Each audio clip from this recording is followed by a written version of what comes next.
اگر 10 پیراگراف ہیں تو 10 نکات آپ کے پاس ہوں، 15 پیراگراف ہیں تو 15 نکات آپ کے پاس ہوں، اور پھر کیا کریں، انہی اہم نکات کو اپنے لفظوں میں مختصر بیان کر دیں تو یہ سب کی خلاصہ ہوگا۔ میں دوبارہ دہرا دوں، سب کی خلاصے کو رٹا نہیں مارا جاتا، اہم نکات نکالیں، ہر پیراگراف میں سے ایک نکتہ نکالیں اور ان اہم نکات کو مختصر بیان کر دیں گے تو یہ سب کی خلاصہ بن جائے گا۔ یہ طریقہ ہوتا ہے سب کی خلاصہ تیار کرنے کا۔ دیکھیے، سبق کا 2-3 مرتبہ بغور مطالعہ کریں اور ہر پیراگراف سے اہم نکات عکس کر لیں، یعنی نکال لیں کہ اس میں سے کیا بات ہے۔ جتنے پیراگراف ہیں اتنے اہم نکات آپ کے پاس ہونے چاہیے۔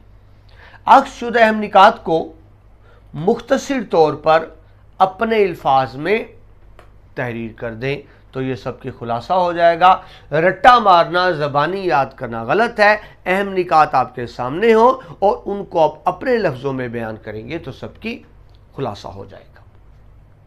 یعنی سبق کے تمام اہم نکات تحریر کریں، غیر سبقی مواد سے گریز کریں۔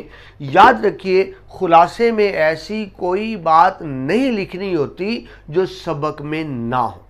یعنی آپ کوئی شعری حوالہ سبق میں نہیں دے سکتے، کوئی نثری حوالہ نہیں دے سکتے، کوئی آیت حدیث نہیں دے سکتے، کتنی ہی اچھی بات کیوں نہ ہو، اگر وہ سبق میں موجود نہیں ہے تو خلاصے میں اس کا ذکر نہیں آئے گا۔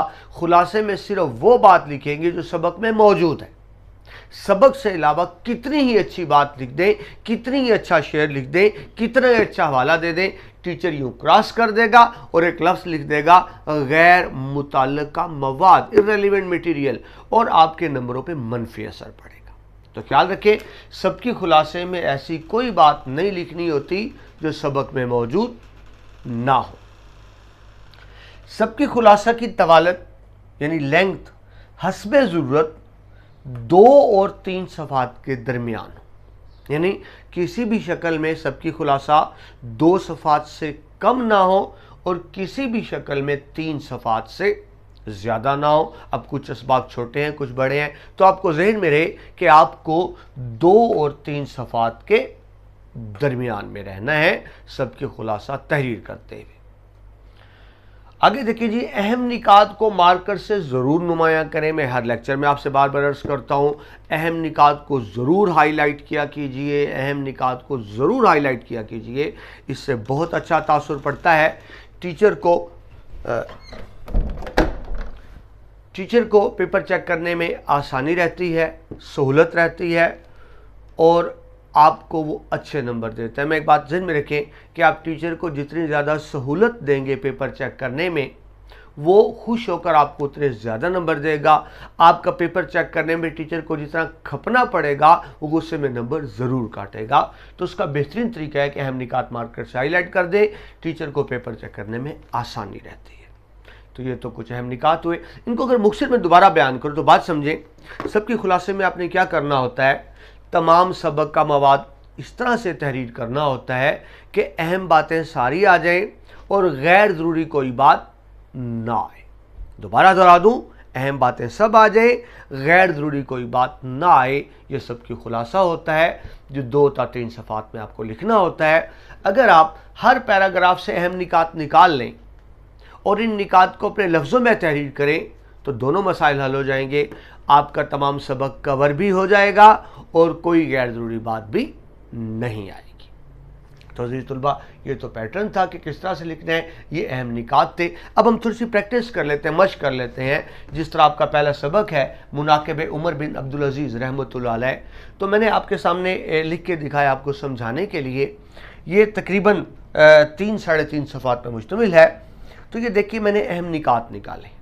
آپ اس طرح سے اہم نکات نکال لیں گے اور پھر ان کو اپنے لفظوں میں بیان کریں گے۔ یہ پریکٹس کے طور پہ لکھیں کہ اگر آپ پہلا سبق سامنے رکھیں اور اس کا پہلا صفحہ ہی مناقب عمر بن عبدالعزیز رحمۃ اللہ علیہ کا، تو اب دیکھیں پہلے صفحے پہ صفحہ نمبر 1 کے پہلے پیراگراف میں بات کی گئی ہے سیرت العمرین میں دونوں ہم ناموں کا موازنہ، یعنی ایک کتاب ہے علامہ ابن جوزی کی سیرت العمرین، اس میں انہوں نے دونوں عمروں کا مقابلہ کیا ہے، حضرت عمر فاروق رضی اللہ تعالیٰ عنہ اور حضرت عمر بن عبدالعزیز رحمۃ اللہ علیہ۔ تو پہلے پیراگراف میں کیا کیا گیا ہے؟ سیرت العمرین میں دونوں ہم ناموں کا موازنہ۔ دوسرے پیراگراف میں حضرت عمر بن عبدالعزیز کا مثالی عدل و انصاف بیان کیا گیا ہے۔ کتاب اپنے سامنے رکھیے تاکہ آپ کو سمجھنے میں آسانی رہے۔ تیسرے اور پہلے صفحے کے آخری پیراگراف میں سمجھایا گیا ہے ناجائز جاگیروں کا خاتمہ۔ آپ کا ایک بہت بڑا کارنامہ تھا کہ آپ نے ناجائز جاگیروں کا خاتمہ کر دیا۔ اس کے بعد آئے صفحہ نمبر 2 پر، تو اس میں پہلے پیراگراف میں بتایا گیا ہے کہ آپ کو صرف اللہ کا ڈر تھا، آپ اللہ کے سوا کسی سے نہیں ڈرتے تھے، لہذا خاندان کی تجاویز کو رد کر دیا جو انہوں نے دی تھی۔ اس کے بعد دوسرے صفحے کا دوسرا پیراگراف ناجائز جاگیروں پر علماء کی رائے۔ آپ نے علماء کو طلب کیا اور ان سے رائے لی کہ جو جاگیریں میرے پاس ہیں میں نے محنت سے تو نہیں بنائی، مجھے کیا کرنا چاہیے؟ انہوں نے دب کر جواب دیا، یعنی گول مول سا جواب دیا کہ کہیں خلیفہ ناراض نہ ہو جائے۔ اگلے پیراگراف میں ہے آپ کے فرزند کی رائے۔ پھر آپ اپنے بیٹے سے رائے طلب کی کہ مجھے کیا کرنا چاہیے۔ بیٹا نیک تھا جس کے حلال سے بھلا تھا۔ بیٹے نے فوراً رائے دی کہ ابا حضور ساری جاگیریں واپس کر دیں ورنہ آپ کا شمار بھی ظالموں میں ہوگا۔ لہٰذا دوسرے پر آخری پیراگراف کیا ہے؟ باپ بیٹے کی ملاقات میں باہم مشاورت دونوں نے مشورہ کیا اور فیصلہ کیا کہ جاگیریں واپس کر دینی چاہیے۔ اس کے بعد صفحہ نمبر 3 پر آئیں تو شروع میں دیا ہوا ہے پہلا پیراگراف، ابن سلیمان سے یکساں سلوک۔ ابن سلیمان سے بہت محبت کرتے تھے لیکن اس سے بھی جائیداد چھین لی، اس کے رونے کا آپ پہ کوئی اثر نہ ہوا۔ اگلے پیراگراف میں بیان کیا گیا آزادی اور حق گوئی کی بحالی۔ آپ سے پہلے جو خلافت بنو امیہ کے حکمران تھے انہوں نے آزادی اور حق گوئی کو سلب کر لیا تھا، مگر آپ نے لوگوں کا یہ حق بحال کیا اور بلکہ دربار میں 2 نیک متدین لوگ مقرر کیے جو صرف یہ دیکھتے تھے کہ آپ سے کوئی غلطی ہو تو آپ کو ٹوکے۔ اگلے پیراگراف میں بتایا گیا ہے غیر مسلموں سے یکساں سلوک۔ آپ اس سے یکساں سلوک کرتے تھے، ان میں اٹھتے بیٹھتے تھے، ان کے ساتھ کھانا کھاتے تھے، حتیٰ کہ کھانے کی قیمت بھی خود ادا کرتے تھے، لیکن مقصد یہ تھا کہ ان سے کوئی زیادتی نہ ہو جائے۔ مقبرے کے لیے ایک عیسائی سے زمین کی خریداری آپ نے کی، پیسے دے کے کی، اگرچہ پیسے نہیں لے رہا تھا مگر آپ نے دیے پیسے۔ اس کے بعد تیسرے طور پر آخری پیراگراف ہے مساوات اور جمہوریت اصل اصول۔ آپ کی حکومت کا اصل اصول کیا تھا؟